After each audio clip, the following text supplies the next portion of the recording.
I'm going to show you our feral cats. It's a kind of a hot day, and they're taking a little break.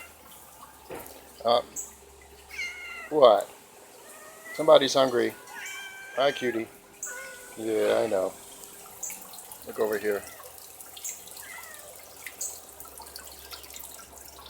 Y'all are getting a little too comfortable there.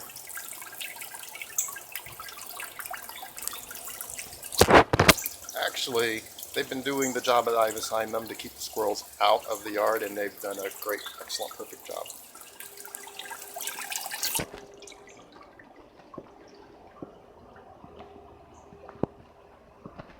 Just keeps right on keeping those squirrels away, honey. So this is Ricky in front of me.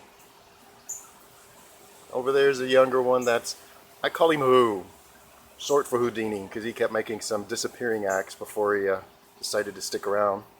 And behind Who over there is the matriarch mama. It sure is hot.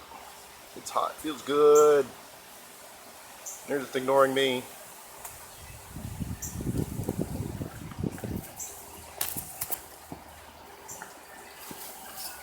They're happy. Do you want something to eat? You still want something to eat?